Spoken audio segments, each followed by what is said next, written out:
नमस्कार दोस्तों, स्वागत है यूट्यूब तक चैनल जस्टिस तक में। सिविल सर्विसेज का प्रीलिम्स हो चुका है। कुछ लोग कहते हैं कि पेपर बड़े टफ आए, विशेष रूप से सी सेट का पेपर बहुत टफ आया। देखिए, हमको ने आपको प्रारंभ में भी कहा था कि पेपर का जो स्टैंडर्ड होगा वो एक स्टैंडर्ड होगा। इसका मतलब ये नहीं है कि वो पेपर जो है टफ माना जाएगा। बहुत से जो कोचिंग इंस्टीट्यूट्स के महारथी हैं वो कैंडिडेट्स को गुमराह कर रहे हैं।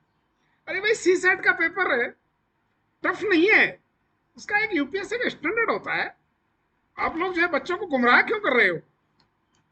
देखिए, तीन तरीके से सी सेट में अभ्यर्थियों की जो योग्यता है उसको जांच और परखा जाता है। एक उसमें तीन हिस्से होते हैं उसके। एक मेंटल एबिलिटी का हिस्सा होता है, एक मैथमेटिक्स का हिस्सा होता है, और दूसरा जो है पैसेज होते हैं इंग्लिश के, जिसको हमने पहले ही कहा था हमारी वीडियो में 27 तारीख को कि जिसको पैसेज में पारंगतता हासिल है वो पैसेज सॉल्व कर दे, जिसको मैथमेटिक्स में है वो मैथमेटिक्स सॉल्व कर दे, और जिसको रीजनिंग में है वो रीजनिंग सॉल्व कर दे। इसमें टफनेस कहाँ से आ गई? तो आप जो है कैंडिडेट्स को बेचारों को गुमराह क्यों कर रहे हो? मैं जितने भी कोचिंग इंस्टीट्यूट्स हैं, you should feel shame. It is not like that. Paper का एक स्टैंडर्ड है, एक लेवल है, कहीं भी टफनेस नहीं है। मैं आपको इंग्लिश के पैसेजेस की बात कर बताता हूं। मेंटल एबिलिटी के जो सवाल हैं, कोई कुछ भी हार्ड नहीं है। यदि आपको हार्ड लगे हैं तो आप इंग्लिश के पैसेज सोल्व कर दो। हिंदी अभ्यर्थियों के पैसेज हैं, हिंदी में सोल्व कर दो, अंग्रेजी में सोल्व कर दो। एक चीज हमने देखा कि जो समसामयिक विषय है उसके ऊपर ही पैसेज भी बनाए जाते हैं। जैसे पर्यावरण को लेकर के बना दिया, बायोडाइवर्सिटी को लेकर के हाथी वाला पैसेज बना दिया, मोटा अनाज जो चल रहा है इस समय, मोटे अनाज के ऊपर एक पैसेज बना डाला, लाइक दैट। वनों के ऊपर बना डाला एक पैसेज। गवर्नमेंट का जो फाइनेंशियलाइजेशन सिस्टम है हमारे, किस प्रकार से हम लोग जो है परंपरागत फाइनेंस से मॉडर्न फाइनेंस की तरफ बढ़े, उसके ऊपर पैसेज बना डाला। तो कहीं पर भी जो है इस पैसेज की कोई भी भाषा क्लिष्ट नहीं है। जैसे अगर हम देखते हैं फर्स्ट पैसेज को देखते हैं, हम एक रैंडमली आपको बताते हैं, बाद में कभी हम पूरा पेपर सॉल्व करेंगे। पर्यावरण समस्याओं के स्वास्थ्य संबंधी समस्याएं जन्म लेती हैं। जीवन शैली में सार्वभौमिक बदलाव से पर्यावरणीय या स्वास्थ्य की समस्याएं कम हो सकती हैं। इसको लगभग असंभव मानते हैं कुछ एक को छोड़ करके, और विकल्पों को चुनने में ही सामूहिक अकर्मण्यता दिखाई देती है। इसमें क्या तकलीफ आ रही है? स्वास्थ्य की रक्षा की जा सकती है, भले ही पर्यावरण समस्याओं पर ध्यान न दिया जाए। सीधा सीधा बोल रहा है पैसेज। हमें संबंधित रोकथाम की अपेक्षा उपचार पर अधिक धन खर्च करना पड़ सकता है, कहीं पैसेज कहता ही नहीं है, बड़ी आसानी से ढूंढ सकते हो।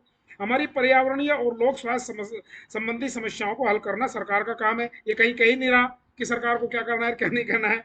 पारंपरिक जीवन शैली के लोग और पाश्चात्य मूल्यों के प्रभाव से जीवन जीने के कतिपय अस्वास्थ्यकर तौर तरीके विकसित हो गए। कहाँ कर रहा है वो? न तो वो पारंपरिक जीवन शैली की बात करता है, और ना ही जो है वो अस्वास्थ्यकर तौर तरीके की कहीं पर बात करता है। अपने आप आंसर सी हो जाता है। जब आप तीन विकल्पों को पढ़ोगे और जब आप देखोगे कि पहली लाइन में उसका आंसर नहीं है, दूसरे में नहीं है, तीसरे में नहीं है, तो जो आंसर बचता है उसको आप ढूंढ लीजिएगा, बड़ी आसानी से आपको उसका हल मिल जाएगा। एक पैसेज की हम बात करते हैं रैंडमली। पिछले कुछ दशकों के दौरान भारत में खाद्य उपयोग के स्वरूप पर्याप्त रूप से बदल गए हैं। हम डी सीरीज की बात कर रहे हैं। इसका परिणाम यह रहा कि ज्वार बाजरा जैसे अनेक पोषक खाद्य पदार्थ लुप्त हो गए हैं।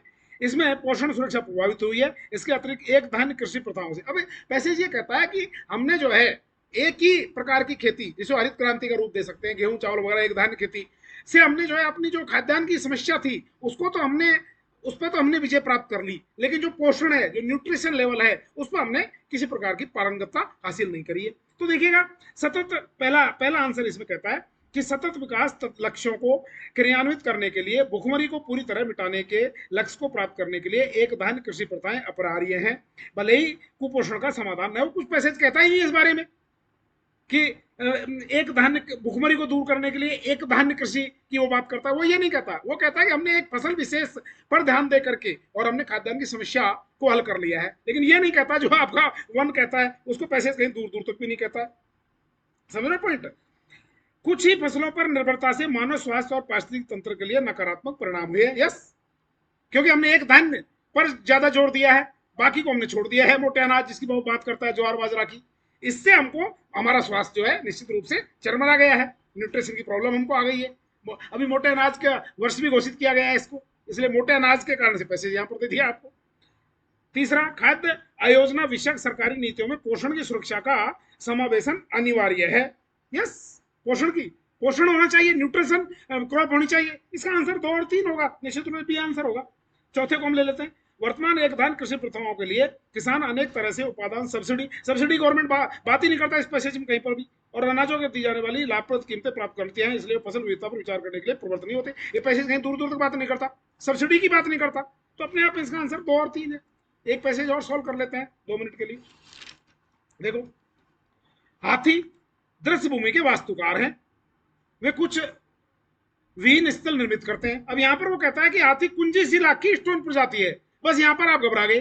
पहले देखिए हाथी क्या क्या काम कर रहा है, वो लाभकारी है। कैसे लाभकारी है? जब सूखा पड़ जाता है तो वो गड्ढे खोद देता है जिसमें पानी भर जाता है, फिर दूसरे जीव आकर के उस पानी को पीते हैं, तो वो जो पीते हैं वो जीव वहां पर पैदा हो जाते हैं। हाथी के गोबर में से कीट पतंगे जो होते हैं वो जन्म लेते हैं और वो परिस्थिति तंत्र में समायोजन का काम करते हैं। फिर वो कहता है कि हाथी जो है पत्तियां खाते हैं, वहां पत्तियां जो है घास फूस जो होती है वो नष्ट हो जाती है, फिर वहां पर दूसरी वनस्पति उग जाती है, तो पहले वाले जो जीव जंतु थे वो तो आउट हो जाते हैं और दूसरे जीव जंतु जो है आकर के वहां पर रहने लगते हैं। और ये सिस्टम को क्या कहते हैं? हम पूरे को बायोडाइवर्सिटी कहते हैं, इसको जैव विविधता होती है। तो हाथी जो है वो जैव विविधता को पैदा करने में एक लाभकारी की स्टोन की स्पीसीज के रूप में काम करता है, की प्रजाति के रूप में वो काम कर रहा है। इसका आंसर अपने आप में सीधा सीधा जो है बी है, निश्चित रूप से बी है इसका आंसर। ये देख लो, बी आंसर है इसका।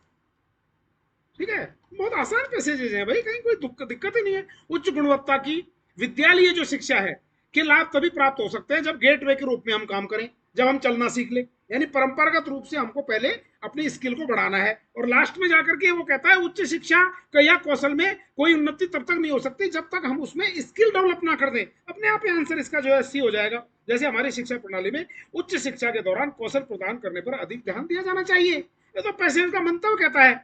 विश्व शक्ति बनने के लिए तो कोई बात ही नहीं करता। अब आप इसमें जो है वैश्विक अर्थव्यवस्था को आप विश्व शक्ति नहीं जोड़ सकते, वो वैश्विक अर्थव्यवस्था की बात करता है, और ए आंसर क्या कहता है? विश्व शक्ति बनने की बात करता है। विश्व शक्ति बनने की पैसेज बात ही नहीं करता कहीं। सी को ले लो, हमारे शिक्षा प्रणाली में उच्चतर शिक्षा के दौरान कौशल प्रदान करने पर अधिक ध्यान दिया जाना चाहिए। तो आंसर हो गया, करेक्ट हो गया। बी को देखो, भारत एक विश्व शक्ति नहीं बन सकता, विश्व शक्ति नहीं बन सकता क्योंकि विश्व शक्ति की तो बात ही नहीं करता, तो ए भी नहीं हो सकता, बी भी नहीं हो सकता। अब हम डी को देख लेते हैं।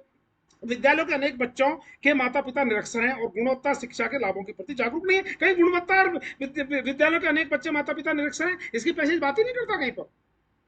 फिर अपने आप आंसर क्या बच जाता है? सी बच जाता है। कहाँ है टफ? कोचिंग इंस्टीट्यूट वालों कहाँ टफ है? बच्चों को क्यों घुरा कर रहे हो आप? It is very easy. 27 passage आए, 25 पैसेज हैं, उसमें टोटल 27 सवाल है। 27 में से आप 26 में कर दोगे और एक सवाल आप उधर से कहीं से उठा करके कर दो, हो गया काम आपका, बेड़ा पार। ठीक है, तो कहीं हिंदी वालों के लिए बहुत आसान है पैसेज भाई, हिंदी कहीं क्लिष्ट आई नहीं इसमें। कभी कभी हिंदी क्लिष्ट आया करती थी, कोई हिंदी क्लिष्ट नहीं है।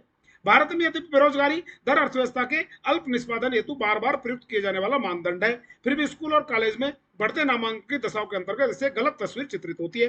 बताई गई बेरोजगारी के रूप में युवा भारतीयों के अनुभव पर आधारित है, जिन्हें उच्चतर रोजगार चुनौतियों का सामना करना होता है और जो अधिक उम्र वाले समकक्षों अपेक्षा सही कार्य करने के लिए प्रतीक्षा करने में अधिक तत्परता दिखाते हैं। माध्यमिक तथा उच्चतर शिक्षा वाले लोगों के लिए बेरोजगारी की चुनौती कहीं अधिक है और बढ़ते हुए यानी महत्वाकांक्षी है वो लोग। ये कहता है पैसेज सीधा सीधा, unemployment must be seen as a function of rising education and aspirants of young Indians. सीधा सीधा आंसर है। क्यों? क्योंकि स्कूल और कॉलेजों में नामांकन उच्च है लेकिन शिक्षा में गुणवत्ता का अभाव है। ये पैसेज बात नहीं करता है इसकी, बिल्कुल बात नहीं करता। कॉलेजों में नामांकन उच्च की बात नहीं करता, वो केवल इतना जरूर कहता है कि नामांकन की दशा बढ़ रही। इसलिए मित्रों, बेरोजगार युवाओं को भारतीय निश्चित रूप से बढ़ती शिक्षा और अक्षरता के रूप में देखा जाना चाहिए विशाल जनसंख्या में। तो इसका answer unemployment must be seen as a function of rising education and aspirants of young Indians. इसलिए ये कहीं पर भी कोई हार्ड पैसेज नहीं है। आप मस्त रहें, अच्छी तैयारी करें, और जिनके इसमें 33% नंबर आ रहे हैं आप तैयारी करते चले जाइए। आज हमें थोड़ा समय कम है, हम इसको एक एक पैसेज को सॉल्व करके और आपको एक दिन बताएंगे। Have a nice day, thank you very much. और किसी प्रकार से गुमराह होने की कोई आवश्यकता नहीं है, सारे पैसेज बहुत क्लियर है। Thank you very much. हमारे वीडियो को लाइक करें, शेयर करें। See you very soon with all answers. हम इसमें आएंगे, एकदम कंप्लीट सॉल्व करके दिखाएंगे आपको बोर्ड के ऊपर। Okay, nice day, thank you very much.